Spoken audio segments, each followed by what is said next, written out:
Shalom Aleichem to everybody, and it's good to be back after a little bit of a hiatus.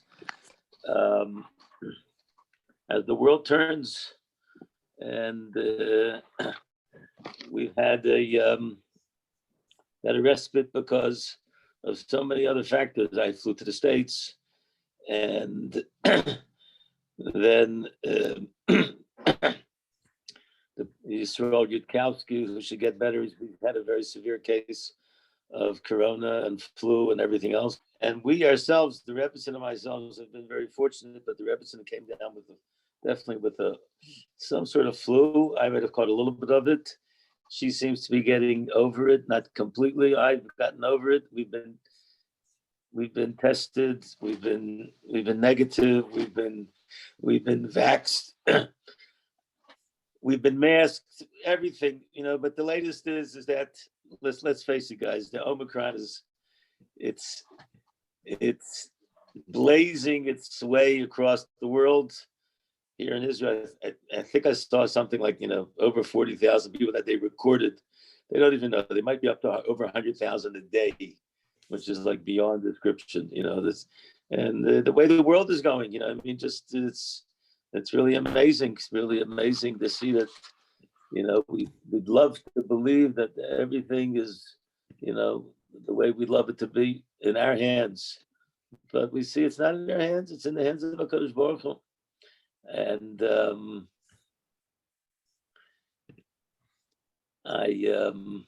so the topics I thought about talking about, topics that are on all of our minds, the Omicron, the scandals that unfortunately have again popped up and are, some of them are really beyond the regular. When I say regular, it's not something we should stand for. But it's, it's something which has been very, how would I say, projected in the world. And we can't deny it. We have to deal with it. We have to fill the face on. And the other thing that's going on in Israel, the situation in Israel, the government, the rules and the rules that they're trying to create about the kotel, rules they're trying to create about kashrus, the rules they're trying to create about gerus. It's like an interesting note. I don't know if you guys have been following, but there's been, last night I went to Moshe Gini and made a bar mitzvah. So the bar mitzvah was in a hall in Gula, and there were a lot of Ner Yaakov Talmidim over there. It was very, very special. And the Bacher Bar Mitzvah made a siyum Ashdas Mishnayos. Yehuda, he came a couple of days before to see me, and I was so taken by him that such an accomplishment that both his father and him made to finish Ashdas Mishnayos, and I'm very, very proud of every Talmud. And I said over the story that I said over not so long ago from Rav Steinemann that there was a younger man in Bnei Brak that his son made a siyum on a big masechta, which he learned Bein Hasdarim. And I think you might have seen the little video that we put out just about the story, but I'll just repeat it again because I think it's worthwhile. And the father decided that he wanted to make a big siyum for him, and he decided to take him for a bracha to Rav Steinemann. So when he got to Rav Steinemann, so Rav Steinemann said, which masechta did he learn? I think he told him it was maybe it was Kedushin or Babas. It was a fairly large masechta. He said, when did you learn it? He said, he learned it Bein Hasdarim, not during the regular Seder. Well, it's a big accomplishment. And he said, can I ask you some questions? And the Bacher said, yes. And this good Israeli boy, and Rav Steinemann started giving a bechina on the masechta. And the boy answered all the questions. And Rav Steinemann was so happy, had a big smile. He said, not only did you accomplish one of the masechta, you really understood it, and you're able to answer all the kashas. I said over the story, I said, I'm sure happy that he didn't give me the bechina on the masechta. You know what I mean? Like, who knows how I would have done. This Bacher was able to answer all the questions. And Rav Steinemann said to him, no, this is a great accomplishment. Did you tell your grandfather? I think Rav Steinemann must have had a connection with his grandfather. He says, yeah, I told my grandfather. What did your grandfather give you? He said, he gave me 2 chocolate bars. He gave me 2 chocolate bars. So Steinemann laughed. And he said, two chocolate bars?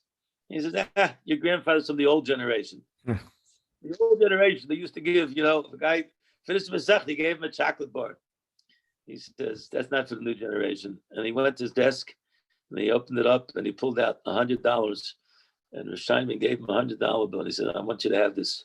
I want you to recognize how chashuv this siyum is. And it reminded me of about a mice that happened with me when I was bar mitzvah, that Rav Ruderman Zatzal, when I came to his house, he wrote out a check for $100 and he gave me $100. And the Rebbe Ruderman had told the Rosh Hashiva, he should tell me a little bit about my father as being a Talmud and the accomplishments that my father made. And Rosh Hashiva Rav Ruderman told me the famous Mitzvah. My father, when he was 15 years old, and he sat the whole Shabbos and he learned Masechta Beitza from cover to cover. And Rav Ruderman thought in one Shabbos he learned the whole Masechta Beitza from cover to cover, pretty difficult tasks. But after Shabbos he gave him a bechina, and every single question on Tosfos that he asked, my father was able to tell the terrace of Tosfos. My father really learned it to the fullest. It made a big impression upon me. But Rav Ruderman gave me $100 those days. $100 was a lot of money. So I have to tell you that last night, again, it's not for bragging rights, but I met Rav Nissim Kaplan at the bar mitzvah. So I said, Rav Nissim, I said, the Bocher Mamish finished Gans Shas Mishnayos. For that reason, I was a little bit nervous. I came with a mask. I danced with him. I was there for the siyum. Then I went outside. I didn't stay that long. But I gave him an envelope, and in the envelope, I put a $100 bill.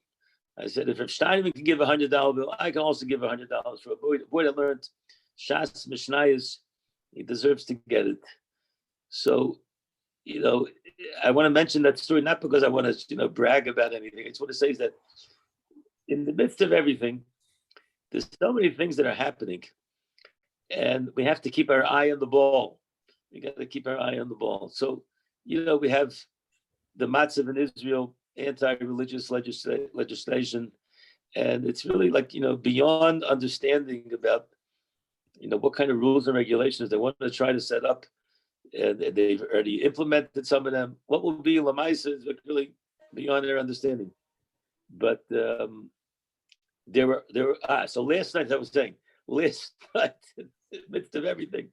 So there's a lot of construction going on throughout the whole city. Construction, nighttime especially, like the streets are closed and everything. So I was in Gula and I wanted to go a certain way. I couldn't go because the cops were stopping the traffic.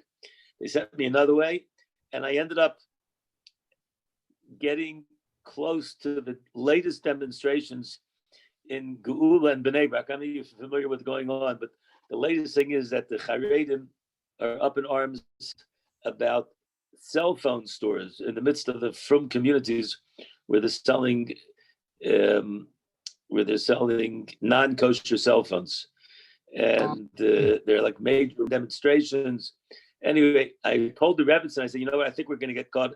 And that's exactly how we got caught, literally at the corner. And the Rebbetzin looked around and said, there were thousands and thousands.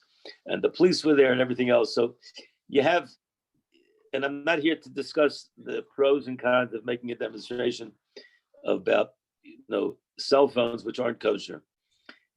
The main thing is that we have, on one hand, we have the Frum are making demonstrations about the non-kosher cell phones. In the South, the Bedouins are rioting because this week, cacao. What's cacao? That's the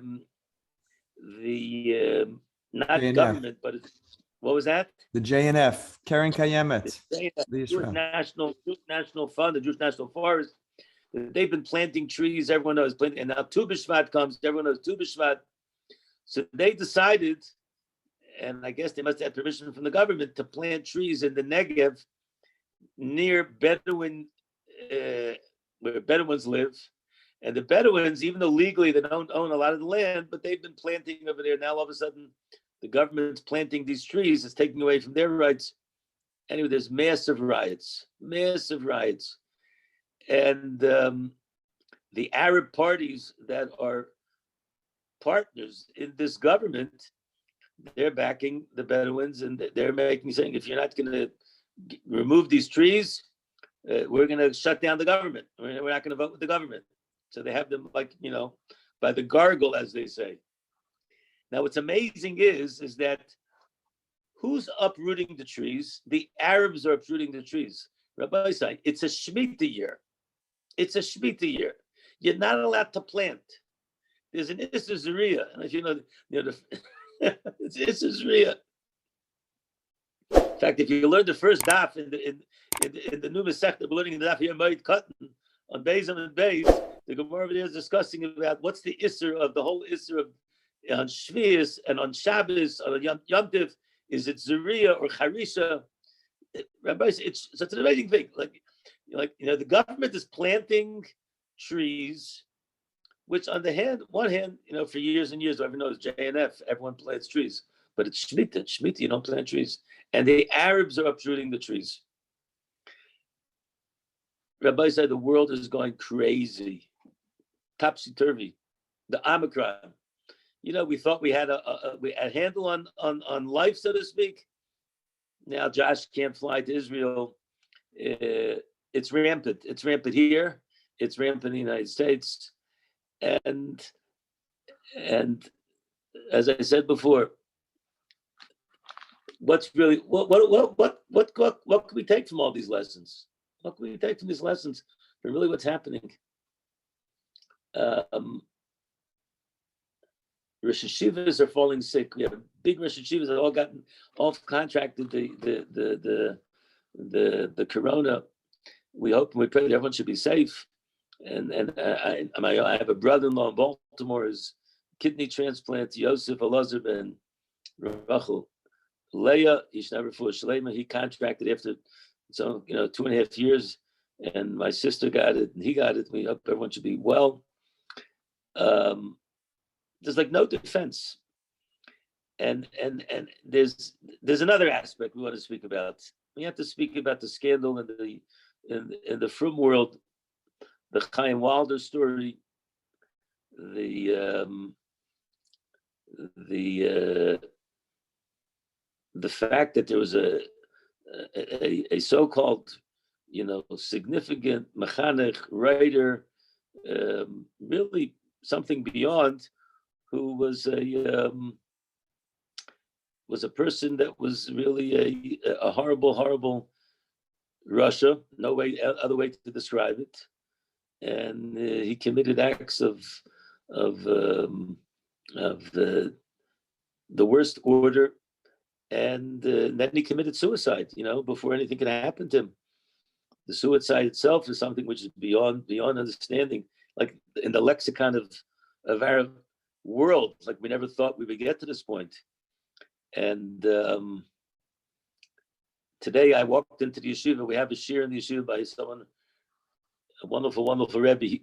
I call him the Rabbi Ackerman shir of Ateres Yaakov. He's not Rabbi Ackerman, a little bit different than Rabbi Ackerman's, way of dealing with things. But he deals with the guys who are dealing with, the guys who need a little bit more outside of the base measures kind of, even though it's in the base measures. But he really does a lot of discussions and a lot of great stuff with them. So when I came in today, I always say hello to him. I always say hello to the boys there sitting there. They're really the most geschmacks, the guys in the yeshiva. They're really cool guys, and we really have a good time. I said, what's the discussion? So I see on the table, he's got one of the Wilder books. One of the Wilder books that either someone brought in or it's still left around. I said, I see you have the book on the table. He quickly tries to hide it. He said, no, Rebbe. He says, one of the boys brought it, but we were discussing about the issue about how we're supposed to, how we have a problem with teaching our children about the concept of a predator. And, where does it come from? So I said, what are the boys saying? So one of the boys was saying that, we come from a society that we're trained that there's a concept of tznius. You know what I mean? And we don't speak about the things the way the so-called wide world speaks about it. And I told him something. I said, well, the experts now, especially in the States and even there to Israel, there's someone, Yankee Horowitz, has been involved in this for many, many years. And he's written books, and they've been very, very much accepted by all the great rabbis, both in America and in Eretz Yisrael. And that teaching about predatory people is something that has to be taught. And I said, they were still, so when do you teach it? I said, the way I understand it from the experts, you have to teach it sensitively from a very young age. Yankee Harwood says you have to teach it from the time a boy or a girl is 3 years old. You really have to already bring it up in a sensitive way. Your body is your body. No one's allowed to touch it. There has to be an open relationship between the parents and the child. The child has to know that the safest place is to tell his parents of anyone that disobeys this. And then as a child goes older, you have to teach children. That's really what it is. Now, so they were asking me, Rebbe, is this the way the world always was? And I told them, I said, I want to be honest with you. First of all, unfortunately, that there are bad people in the world. It's been around from time memorial, so to speak. There are people. And my own late father, all of a sudden, told me before I went away to yeshiva as a 13-year-old boy, he said, you have to know that there are people that are predators. And he told me that. And he gave me a warning, and it was a lesson to have. My father was a Rebbe in yeshiva. He was aware of what goes on in the world. And it's not something that we should deny. It's something that we don't want to accept. And it's not something that we'd like to air out publicly all the time. But we have to know it's a reality and something that we have to be aware of. And I'm not getting into the whole issue of, there's so many Rabbanim and great other people that have spoken about the different points of view about, the Wilder story and how to deal with it. We can have a separate discussion about it. I just want to bring out that now what's happening is such a backlash that there's new stories that are coming out. And again, when the mob begins to take over, then you never know where it's going to lead to. So for sure, we have to worry about victims, and we have to care about victims, and we have to get them help. And at the same time, we have to know that there's a Torah way of how we deal with things and how we discuss things and sensitivity. So, from kids living in a world today is not any different than other kids living in the world today. And there has to be accountability. There has to be an issue of parental involvement. And we have to recognize that the media today really exposes everything. And there's no such thing as it's really a mission office. The mission office says that a person that doesn't have the yechidus, it's usted. The usted is that it's going to be misgala, that it's going to be revealed. And it's really a lesson that there's no such thing that is kept as a secret. But what do we see from everything that's going on? What's the common denominator?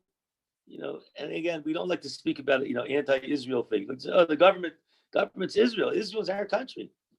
No, but we also have to know when there's something which is wrong, we have to stand up and we have to fight for it. We have to say this thing is wrong. If the chief rabbi of Israel, Rabbi David Lau, has to get up and he has to say that he's going to go against he's going to take over because he has the rights to take over legally, he has the rights to take over the rules of Geirus, and he's not going to be giving it over to someone who's not considered in the eyes of the major Rabbanim, someone who's properly going to deal with the laws of Geirus. He's going to run it up. It's just like we're just dealing with a mob rule. And the Gemara says that one of the simanim of the Golus and the Yemaisa Mashiach is the Ikvis of the Mashiach is ha'emes ne'ederes. The truth is kind of like lost. And that's really we have that feeling like there's no truths anymore. What's true? Pro-vax, not pro-vax. Okay, Omicron, can't do anything about it. Okay, what do I do? Wear mask, not wear mask. Can I go to Israel? Can I go to Florida? Oh, where am I supposed to be now? My children, there's so many factors that are going on. So what happens when we get to a matzav like emes nederis? The emes is nederis. So, I heard this meiser. Everyone knows. I heard this meiser. I was Menachem Opel today. Reb David Kamenetsky is Reb Shmuel Kamenetsky's son, and he lives here. A very close friend of mine, and his mother was just nifter. Rebbetzin Kamenetsky, Reb Shmuel's wife, Rebbetzin Tamar Kamenetsky. She was a great, great lady. And I was Menachem Opel today on the phone, and I don't know if you heard the story that's going around now, but everyone today it's become very, very popular. But Reb Shmuel is really such a special. He was my father's chavrusa in yeshiva in Baltimore before he went to Lakewood. And when my father passed away, he was maspid him, and we know each other for a long time.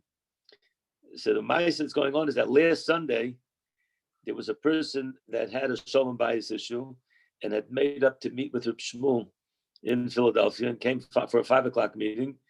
And he came to Reb Shmuel's house. And when he came, Reb Shmuel said, "Would you mind if we drive the car? I have to go be mavakar chol with somebody in the hospital. And we can talk in the car." So the person said, "For sure, Rashiv, I'll take Rashiv in the car." So he took Reb Shmuel in the car and discussed with him his shalom bayis issue. And then they got to the hospital. Reb Shmuel said to him, "Listen, I'm going to go upstairs.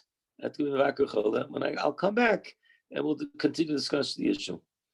Anyway, it seems Reb Shmuel went up and he ended up being there for an hour. The person was waiting for an hour for Reb Shmuel to come out. A little strange in his mind, but I guess Reb Shmuel must have had a reason. And Reb Shmuel came down. Reb Shmuel, in a very, very calm, collected thought process, said to him, he says, "I have to tell you that the reason I apologize for coming so late. Took me an hour, but I was saying my last goodbyes to my wife. And I guess she was nifter right then." And he said, "Now, my chiyuv of shalom bayis has now ended. I don't have that issue of shalom bayis. Now I can tend completely to your shalom bayis issues." And he became completely focused on this person's shalom bayis issues. This meiser is such a meiser rav, which is like, it's almost as if like Reb Shmuel is beyond understanding. And the person, I saw someone connect, I just learned today with my chavrusa, the Orach Chaim HaKadosh says in this week's parsha that Kriyas Yamsuf, the Yam said to Moshe Rabbeinu, "You can't split the sea. I'm better than you." "Why am I better than you?"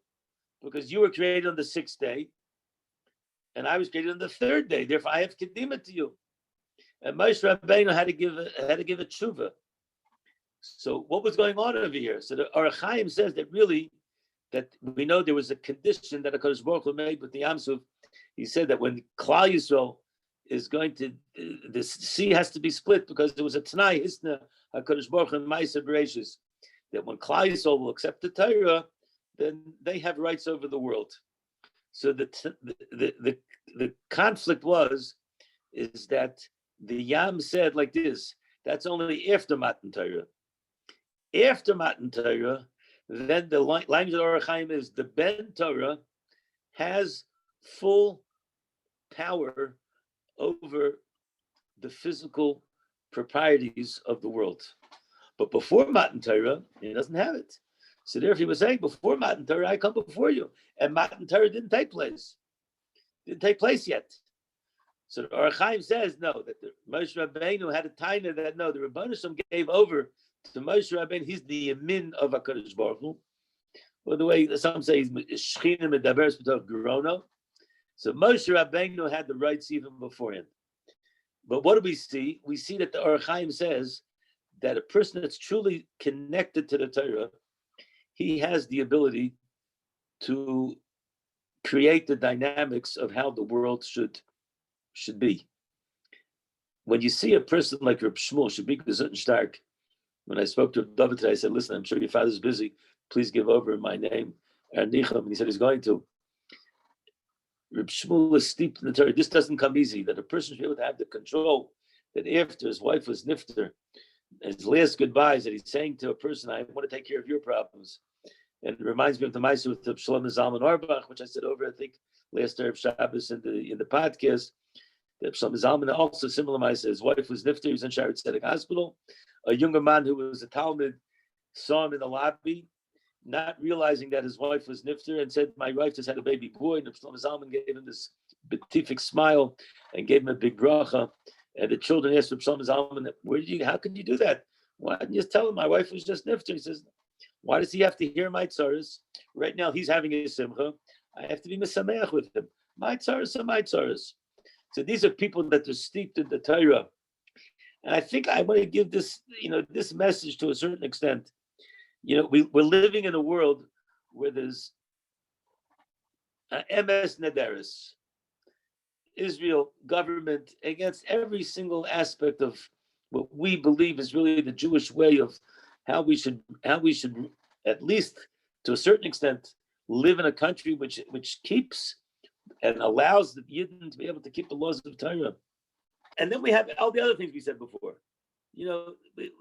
We have scandals. We're living in a time where it seems the emes is nederis, and at the same time, it's vayaminu b'Hashem u'b'Moshe Avdei. We have to recognize that there are a lot of very good people. There are a lot of great Talmidei Chachamim.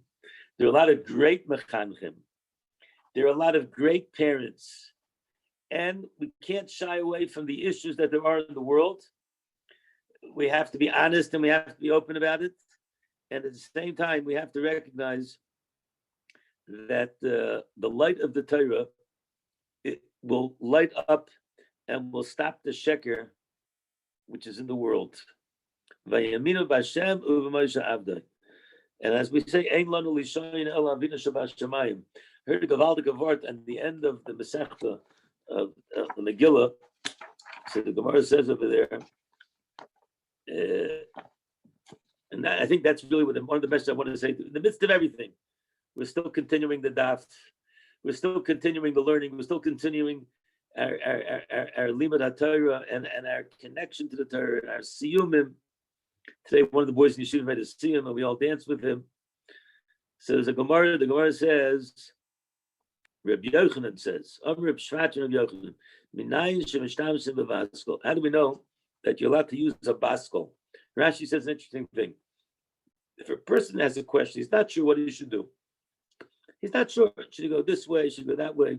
Maybe it's a business deal. Maybe it's not a business deal. And he hears a call. He hears a voice. And the voice says to him, Oy hin, oy lav. Says either yes or no. So you're allowed to follow that baskel. And Rashi says we're not choshishin for nichush. The question, concept of nichush, and the Gemara brings a pasuk, shenemar vaznecha tishamenu dova me'acharecha, and the Gemara says only in certain circumstances, when you're listening, you hear the voice of a gavra, b'masa called itzah b'dabra, but the main thing is Rabbi Yochanan said over this ma'aser. So I heard from Reb Suli Bronstein, he said over the Shir the Daf Hayom, he said over that this really goes with the Gemara in Tainis. The Gemara in Tainis says, similar Gemara, that there was Ilfa and Rabbi Yochanan. They both were two Talmidei Chachamim. They were sitting in the base medrash, and they had a problem with Parnasa. They were learning in Kailul, and then the Kailul checks ran out. They have large families. They decided to go out and go into real estate. It doesn't say real estate, but we'll just paraphrase it. Yeah. And it said they both went out, and then when they were going into business, they were walking, and Rabbi Yochanan heard. It says that a baskel, they heard the malachim talking. The malachim said, "These two guys, they're leaving Torah, which is Chaya Olam, and they're going to get the Chaya Isha. They deserve death." So one malach said over back to the other malach, says, "No, one of them is going to become a big Rosh Hashiva, and therefore we should keep them both alive." So the Gemara says, Rabbi Yochanan said to Ilfa, "Did you hear the baskel? Did you hear the baskel?" So he said, "No, I didn't hear the baskel." So Rabbi Yochanan understood that really he was the one that was able to hear the baskel, and therefore he decided to go back to the base medrash, and eventually Rabbi Yochanan became the famous Rabbi Yochanan became the big Rosh Hashiva. So Reb Shuli Bronstein said over. I didn't know he said it over from, but he says that's the pshat. Reb Yochanan's l'shitosai. Reb Yochanan, like the Gemara in Tanis, he heard the Baskol. He used that in order to follow his direction of life. So he's the one that says, "Minayin shemishtamesh in the Baskol." How do we know that we're mishtamish in a Baskol? So I think that this is a ben Torah, a person that follows the precepts of the Torah. Again, there's so much that's going on. The new generation, and when we see these different, how would I say it? We see the world in turmoil. We see our own world in turmoil. We can't lose sight of the fact that we are the people of the book. We're the people that we follow the precepts of the Torah, and the Rebbeinu Shem watches over us. The Rebbeinu Shem takes care of us, and we're going to see light at the end of the darkness. There's a gewaltige word that I saw before that I saw in the Sefer from Zilberstein. There's really only one mitzvah. You hear this? There's only one mitzvah in this week's parsha. You imagine such a big parsha b'shalom, but one mitzvah in the Torah. What's the mitzvah you find in this week's parsha? In the Sefer HaMitzvahs, the Sefer HaChinuch brings down. Let me just mention what it says here. It's the mitzvah of tchumen, that you're not allowed to go out of your tchum. That's the one mitzvah that said in this parsha. So listen to the language of the chinuch. The chinuch says like this: there's one losasa that a person should be careful on Shabbos not to go out of the gvul. That's what the pasuk says. Al yetze ish b'mekayim b'yom hashvi. You shouldn't go out of your place on the seventh day. And there's a certain measurement, however much it is, al payim amma. So the chinuch says the shorish of the mitzvah is that sheniske v'neda sha'olam v'chudesh v'loikadu. The main thing is to recognize that the world was created, and it hasn't been here forever. There was a creator. Like it says, Kadosh Baruch Hu created the heavens and the earth. As the Yom goes, that's what we say. And therefore, we should remember this, and we shouldn't go far away. We should be close to being in our homes in order that we should be able to have the presence of mind to be able to understand that the world is really mechudesh v'leikamen. HaKadosh Baruch Hu created the entire bria, and he brings down from Chatzkel Levenstein. Chatzkel used to say that our problem is that when it comes to Shabbos, and I think it's the main message we want to bring out of here, is that the main message of Shabbos is that I'm leaving this mundane world, and I'm going into a world of ruchnius. And for sure, all of us, when we get to Shabbos, we have a sense that, the Shabbos table is set, and we make Kiddush, and from the time we're young until the time we're old, we're kind of like used to that, to the I would say the perfunctory things that we do. And some people go to the mikvah on Erev Shabbos, the Hasidic Yidden, and we try our utmost in Shabbos not to speak Dvar Shulchulim, you like to say Dvar Torah on the table. All these things are gewaldig. But Reb Chatzkel said that a person has to know, literally, you're bringing in Shabbos, you're welcoming in Malachim into your midst. Malachim are coming into your midst. When you're making the Kiddush, you're really connecting with the greatest level of edus. You're saying testimony that HaKadosh Baruch Hu created the world. So he says a gewaldige mashal. A person is invited to a chasna of a very chashuv yid. Let's say you're invited to the chasna of Mama's like some gedolim, and they decided to choose that you should be an aid at the chasna. That's a very big covet, but it's not just a big covet; it's a big responsibility. I'm going to say aidus that this is the conditions, and the person starts thinking, am I still right to be an aid? And a true person should try to do tshuva in order that he should be fit to be an aid. So the emphasis is that we really would take upon ourselves the responsibility, what the true essence of Shabbos. I'm saying aid is, I am an aid, a yid is an aid, that HaKadosh Baruch Hu created the world on Shabbos, on the 6 days of creation, and on Shabbos he rested. I'm an aid. So I'm an aid, I have to feel that I'm an aid. And aid means I have to be fit for that. And this is really what we have to try to give over to our children. They say that there were people that went through the Holocaust, and they what got them through the Holocaust, they remembered that the Kiddush that their fathers would make on Leil Shabbos and the Nagunim that they would sing. And I said, this is what we have to try to give over to our generations.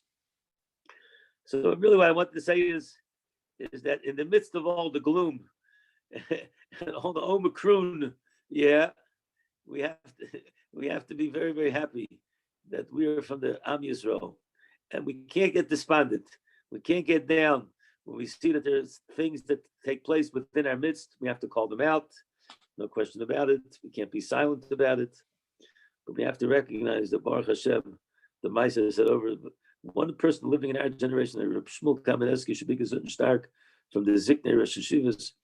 And you see that he has such a way of living a life. And that's the type of life that we want our children to be able to respond to.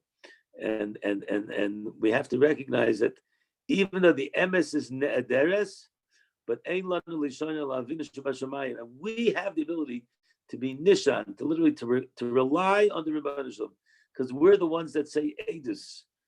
And when we go into a Shabbos Kodesh, Parshas B'Shalach, and Shabbos Shira, we have to sing the Shira. We have to be very, very happy. So I really just wanted to share some of those thoughts and with everybody, and to wish everybody a good Shabbos, and it should be Taka Shabbos Shira, and we should be Zarech Mitzvah Hashem. And we're going to get through this. We're going to have to see each other here in Yerushalayim HaKodesh. We're going to dance at weddings together, and simchas together, and have nachas together, and one day at a time. That's it. Pick up the Masechta, go weiter in the Masechta, go weiter in the Parsha, go weiter in Mishnah Berurah, go weiter in our chesed that we do for other Jews. We try to bring other Jews closer. The Rebbe was a little bit under the weather. She wasn't sure what's going to happen. Okay, 2 girls called. They want to come for lunch. Yeah, 2 guys from Mechon Shlomo called. They want to come for supper. The Rebbe says, no, another chicken to put into the meal. It's not going to be the end of the world. And I know there's a lot of chesed that's going on. We have to realize we are the chesed personified. And we have to be very, very proud of everything that Yidden do throughout the world. Thank you very much for listening. We want to thank JFoundations.com. If you could sponsor any of our activities, it'd be another way of addressing and being able to give over Torah to other people. Go on the website and show your support. Thank you very much for joining us.